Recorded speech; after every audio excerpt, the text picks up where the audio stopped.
તો આ તરફ ડાંગના ગલકુંડમાં પણ ભારે વરસાદને કારણે લગ્નની જાન ફસાઈ ગઈ હતી। મુશળધાર વરસાદમાં નવવધુને ગામની બહાર રોકાવું પડ્યું। જાખાના ગામમાં જળબંબાકારની સ્થિતિ સર્જાઈ।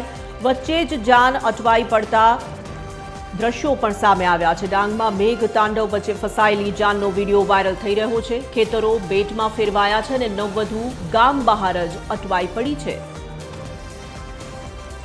તો આ દ્રશ્યો જે સામે આવી રહ્યા છે તે ડાંગના છે। ડાંગના ગલકુંડમાંથી સામે આવી રહ્યા છે આ દ્રશ્યો। એક લગ્ન પ્રસંગ હતો, પરંતુ ભારે વરસાદને કારણે જાન અટવાઈ પડી હતી। નવવધુને ગામની બહાર જ રોકાવું પડ્યું હતું, કારણ કે જાખાના ગામમાં જળબંબાકાર જેવી સ્થિતિ સમગ્ર ગામમાં જોવા મળી રહી છે। જે દ્રશ્યો સામે આવી રહ્યા છે તેના પરથી જોઈ શકાય છે કે ઠેર ઠેર પાણી ભરાઈ ચૂક્યા છે। ગામમાં પ્રવેશવાનો માર્ગ જે છે તે પણ પાણીમાં ગરકાવ થઈ ગયો છે અને તેને કારણે જ લગ્નની જે જાન હતી તે ફસાઈ પડી હતી અને નવવધુને ગામની બહાર રોકાવવું પડે તેવી ફરજ પણ સર્જાઈ હતી।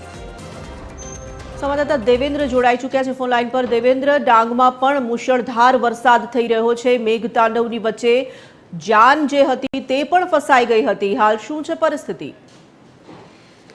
जी ચોક્કસ જો તોરણ વાત કરીએ તો છેલ્લા 3 દિવસથી બપોર બાદ એટલો જોરદાર ધમાકેદાર જે વરસાદ થાય છે એને કારણે ડાંગ જિલ્લાનું સમગ્ર જીવન જે છે એ અસ્તવ્યસ્ત થઈ ચૂક્યું છે। ખાસ કરીને ગલકુંડ વિસ્તાર અને જાખાના વિસ્તારમાં જે છે ત્યાં આગ ફાટી હોય તેવા દ્રશ્યો સામે આવ્યા છે। ગલકુંડ વિસ્તારની અંદર એક જાન હતી જે પરત ફરતા ગામની બહાર જેમને રોકાઈ જવું પડ્યું હતું। ગામમાં જે લોકો એમનું સ્વાગત કરવા માટે ઉભા હતા તે લોકો પણ કલાકો સુધી જાનની રાહ જોઈને બેઠા હતા, પરંતુ પાણી જે છે એ ગરનાળાની ઉપરથી જતા હતા અને ગામની ફરતે પાણી જે ફરી વળ્યા તેને કારણે જાને ગામની બહાર જ રોકાઈ જવું પડ્યું હતું। જી તોરણ। ધન્યવાદ દેવેન્દ્ર।